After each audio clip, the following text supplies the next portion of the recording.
So hello everyone, welcome to our channel Biologygram. और इस video में बात करने वाले हैं कि कैसे अपने एक पूरे चैप्टर को बहुत छोटे से शॉर्ट पीरियड ऑफ टाइम में हम उसको कंप्लीट कर सकते हैं। तो यार देखो, सबसे पहले चैप्टर की समरी समझना बहुत ज़रूरी है। अगर हमें बहुत बड़े चैप्टर को छोटे से पीरियड ऑफ टाइम में, मतलब शॉर्ट पीरियड ऑफ टाइम में अगर उसको कंप्लीट करना है, तो सबसे पहले उसकी समरी रिवाइज़ करना बहुत ज़्यादा इंपॉर्टेंट है। अब समरी कहाँ से मिलेगी? तो अगर आप एनसीईआरटी से पढ़ते हैं तो एनसीईआरटी के चैप्टर के लास्ट में, हर चैप्टर के लास्ट में एनसीईआरटी के समरी दी हुई है। जो भी चैप्टर ख़त्म होगा उसकी समरी उसके चैप्टर के लास्ट में दे रखी है। तो अगर वहाँ से आप पूरी समरी को पहले एक बार पढ़ लेते हैं तो आपको ये पता लग जाएगा कि चैप्टर में किस बारे में बात हुई है। अगर आपकी पकड़ अच्छी है चैप्टर पे तो इजीली आप उस चीज़ को समझ सकते हैं। ठीक है। दूसरा हमारा आता है कि प्रीवियस ईयर क्वेश्चंस अगर आप लगाते हैं, जितने भी जो भी टॉपिक पढ़ा है, मैं भी अपने एग्ज़ाम की तैयारी करता हूँ अभी एक, तो उस एग्ज़ाम के लिए मेरे को प्रीवियस ईयर क्वेश्चंस लगाना बहुत ज़रूरी है। क्योंकि अगर प्रीवियस ईयर क्वेश्चंस मैं नहीं लगाता हूँ तो मुझे आइडिया नहीं होगा कि उस पर्टिकुलर टॉपिक से किस तरीके का क्वेश्चन बना था, किस तरीके के क्वेश्चन बन सकते हैं। तो सबसे सेकंड मोस्ट इंपॉर्टेंट थिंग है जो कि है प्रीवियस ईयर क्वेश्चंस, PYQs, जो आपको लगाने ही लगाने हैं। जो भी टॉपिक आपने पढ़ा है टॉपिक वाइज अगर आप PYQs लगाते हो किसी भी पर्टिकुलर चीज़ के, अगर आप नीट की बात कर रहे हो तो नीट में भी अगर आप MCQs लगाते हो PYQ से तो आपको मदद मिलने वाली है। क्योंकि उस टॉपिक से जितने भी रिलेटेड MCQ जो अब तक आ चुके हैं उन सारे क्वेश्चंस पर आपकी पकड़ अच्छी हो जाएगी, उस टॉपिक पर पकड़ आपकी अच्छी हो जाएगी। क्योंकि जितने क्वेश्चंस ऑलरेडी बन चुके हैं उस टॉपिक पर वो सभी आपको पता होंगे। दूसरी चीज़, अगर बोर्ड्स की बात करें तो बोर्ड्स में भी आपको सेम चीज़ का बेनिफिट मिलने वाला है। किस तरीके से क्वेश्चन पूछा जाएगा, किस तरीके से क्वेश्चन आ सकता है, वो आपको पता लग जाएगा अगर आप PYQs करते हो तो। ठीक है। And third most important thing is यार माइंड मैप्स या फिर शॉर्ट नोट्स जो कि होते हैं बहुत important. Third most important thing जो कि हमारे माइंड मैप्स या फिर शॉर्ट नोट्स होते हैं। अब शॉर्ट नोट्स को यार बच्चे कैसे बनाते हैं कि एक चैप्टर है तो एक चैप्टर को 3-4 पेजेस में लिख रहे हैं उसको, जो खुद 6 पेज का चैप्टर है। अगर मैं फिजियो की बात करता हूँ, ह्यूमन फिजियो की, तो उसमें एक चैप्टर 5 से 6 पेज का है। NCERT की पेज अगर बात करता हूँ तो 5 से 6 पेज को यार तुम लोग 3 पेज में लिख रहे हो तो क्या शॉर्ट नोट्स बना रहे हो? उसको शॉर्ट नोट्स का मतलब होता है पूरे चैप्टर को 1 या 1.5 पेज में ख़त्म करना। अपने पेज को डिवाइड करो। अगर आपको प्रॉपर शॉर्ट नोट्स बनाना नहीं आता है तो मैं उसको किसी न किसी तरीके से आपको अवेलेबल करवा दूंगा हर चैप्टर के शॉर्ट नोट्स को। ठीक है। वरना बनाना बता दूंगा कैसे बनाते, तो आप अपने आप बनाओगे तो ज़्यादा बेनिफिशियल रहेगा।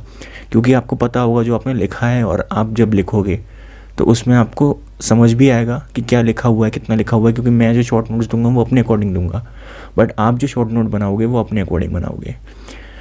ठीक है। तो शॉर्ट नोट्स बहुत ज़्यादा इंपॉर्टेंट है। बीच में एक लाइन ड्रॉ करो पेपर के लेफ्ट साइड में पहले पूरा लिखना स्टार्ट करो और बहुत शॉर्ट चीज़ें लिखो।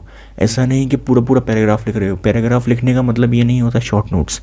पॉइंट्स में लिखो, जो भी चीज़ें दे रखी हैं, जितनी भी चीज़ें हैं पॉइंट्स में लिखो, और पॉइंट्स को छोटा करके लिखो। ठीक है। शॉर्ट हैंड राइटिंग जिसे हम कहते हैं।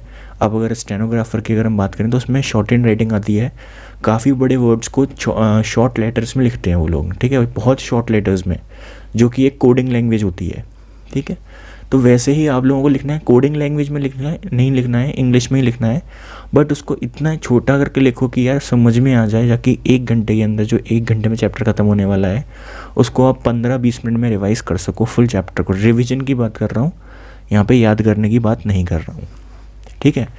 तो पहली चीज़ हमारी कौन सी है? पहली चीज़ हमारी है जितनी भी समरी हैं चैप्टर्स के लास्ट में जाके, जितनी भी समरीज़ दे रखी हैं सभी समरीज़ को याद कर लेना, अच्छे से समझ लेना, पढ़ लेना।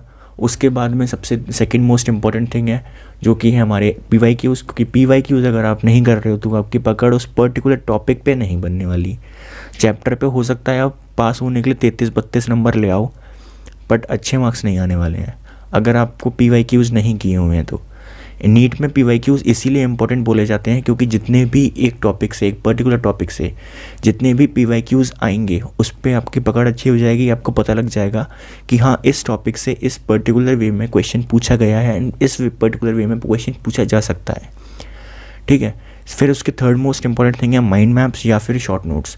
माइंड मैप्स भी यार देखो अपने आप हाथ से बनाए जाते हैं। ठीक है। एक दूसरी चीज़ों को रिलेट करके, कोरिलेट करके, और वही शॉर्ट नोट बनाए जाते हैं जो कि 1 पेज का होता है। पूरे चैप्टर का रिव्यू सिर्फ 1 पेज में, समरी की तरह ही होता है। बट वो शॉर्ट नोट्स को बोलते हैं इसलिए क्योंकि समरी में बहुत शॉर्ट में दे रखा होता है, काफ़ी ज़्यादा शॉर्ट होता है वो। बट शॉर्ट नोट्स में ये होता है कि थोड़ा बहुत अपने आप अकॉर्डिंग आप उसको मैनेज कर सकते हो, अपने अकॉर्डिंग लिख सकते हो।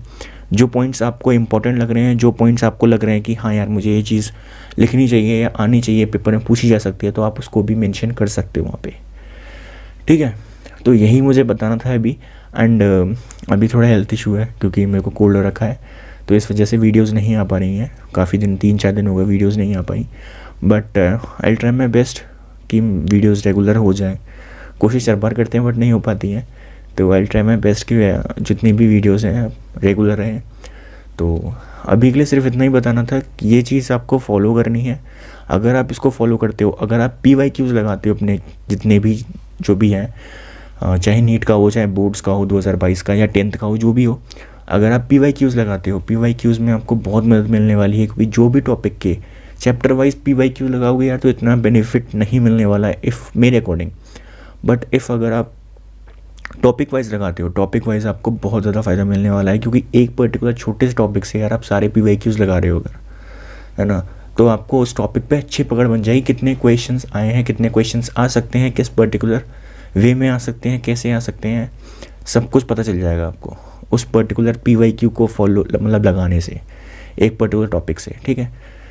तो ये बेनिफिट्स हैं। 3 टिप्स दी मैंने आपको। सबसे पहले हमारी रही कि PYQs लगाने हैं, फिर दूसरा शॉर्ट नोट्स बनाने हैं, तीसरा समरी बहुत इंपॉर्टेंट है। समरी कहीं नहीं मिलने वाली आप लोगों को। NCERT के बुक के लास्ट पेज पे जिसने चैप्टर कंप्लीट होगा उसके हर लास्ट पेज पे समरी दी हुई है, वहाँ से समरी पढ़ सकते हैं, ठीक है। और बोर्ड्स वालों के लिए, बच्चों के लिए सबसे ज़्यादा बेनिफिट है, अगर वो NCERT के बैक क्वेश्चंस को सॉल्व करके अच्छे से जाते हैं तो वो क्लियर कर जाएंगे, ठीक है ना। तो अगली वीडियो से ट्राई करेंगे यार कि वीडियोस रेगुलर रह सकें। और आज से सिर्फ इतना ही, मिलते हैं अगली वीडियो में। Thank you for watching.